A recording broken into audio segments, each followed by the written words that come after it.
As phablets continue to reign supreme, Samsung has proven that it can blur the lines between the category with the Samsung Galaxy S7. The only problem is when it makes you question if you should still consider its already existing phablet lineup. I'm Jaime Rivera with Pocket Now, and this is Samsung Galaxy S7 Edge versus Galaxy Note 5 and Galaxy S6 Edge Plus, brought to you by Dbrand. Samsung may have not explicitly called the Galaxy S7 Edge a phablet, but if you follow the terms on Wikipedia, any smartphone with a screen size above 5.1 inches in diagonal can be safely included in the category. A category that's already well dominated by some of our favorite devices of 2015, the Galaxy Note 5 and the Galaxy S6 Edge Plus. If you recently decided to pull the trigger on either of these, or if you're wondering if you should still consider last year's phablets, this video is for you. In the similarities department, all three look and feel almost the same from a design standpoint. You get premium 7000 series aluminum in all variants, that glass-on-glass finish that Samsung has adopted for the last 2 years, and each device includes its own set of curves in order to provide you with ergonomics.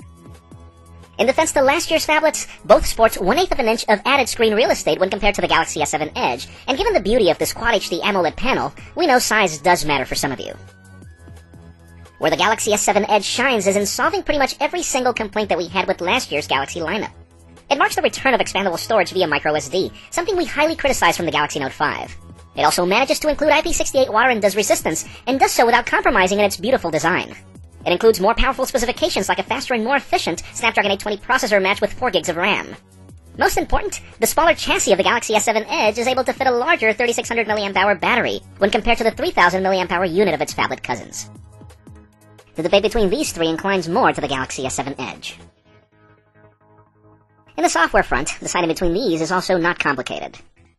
After many broken promises, last year's phablets are still running on Lollipop at a time when the Galaxy S7 Edge runs on the latest version of Android 6.0.1 Marshmallow. There's also no guarantee that Samsung will port the features of the Galaxy S7 Edge to its aging line of phablets either, and some of these are rather compelling. Samsung's new always-on mode has proven to be quite popular thanks to all the customization options included. The company's game launcher also helps you enjoy gameplay a lot more by helping you forget about the capacitive keys at the bottom. The new Edge features are also more useful than ever, thanks to a more fluid operation and added options for quick tasks, shortcuts, and even tools. All this just obscures the Galaxy S6 Edge Plus from the competition and leaves the Galaxy Note 5 hanging by its S Pen. It continues to be awesome to be able to write a note by simply pulling out the S Pen, and the surrogate mouse always comes in handy. Scroll capture also continues to be one of my favorite features of the Galaxy Note 5, but Samsung was nice enough to port it to the Galaxy S7 Edge. Still, if you're not an S Pen fan, as most of the people that I know out there, then all points incline to the Galaxy S7 Edge. In day-to-day usage, the experience is rather mixed. The Galaxy Note 5 is the heaviest and most commanding of the three given its added thickness and weight, if that's your thing. And some of us also argue that the Galaxy S6 Edge Plus feels best during everyday handling given the added thickness of its aluminum trim when compared to the Galaxy S7 Edge. The competition gets difficult because it's really hard to tell these devices apart when it comes to the speed and fluidity at which each can handle their respective versions of Android. Even when playing graphics-intensive games, all three devices are able to handle everything without a stutter. Believe it or not, even the camera debate gets fairly difficult as all three devices are able to capture jaw-dropping photos. We'll only use the Galaxy S7 Edge and the Note 5 for this comparison, given the similarity of the sensors last year, but also because you really can't tell the difference. During the day, both color and saturation is on par on each device, and speed when focusing is also just as good, even with the added focus pixel technology of the Galaxy S7 Edge. The main difference is noticed at night, where the new Galaxy is able to focus a hair quicker than its predecessors, and also let in more light thanks to the f1.7 aperture of its camera lens when compared to last year's f1.9. Still, even this debate is complicated, because I can attest to last year's phablets providing more accurate depictions of the scenery when compared to the Galaxy S7 Edge, because of that added light that wasn't really there. Video stabilization was probably the biggest shocker. Both cameras are optically stabilized, but it seems the Galaxy S7 Edge does a better job when you're walking.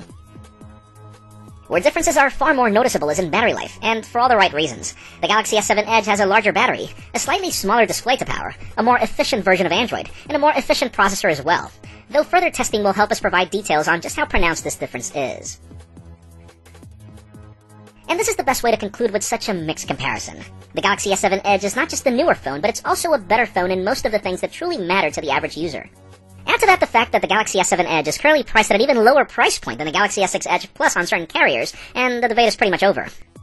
If you're scratching your head over an already existing purchase of any of last year's phablets, don't. Our day-to-day experience proves that these are still great phones that are powerful enough to compete toe-to-toe. And if you're debating over which one to pick right now, the Galaxy S7 Edge is the one we'd recommend most. Looking for a way to add some grip and eliminate those fingerprints from your new Galaxy S7 or S7 Edge? Dbrand has got you covered. Check out dbrand.com/galaxy or visit the link in the description below to customize yours for under $10. Our Galaxy S7 coverage continues. There are more videos to come. For now, make sure you follow us on social media and hit that subscribe button down below for more videos like this one.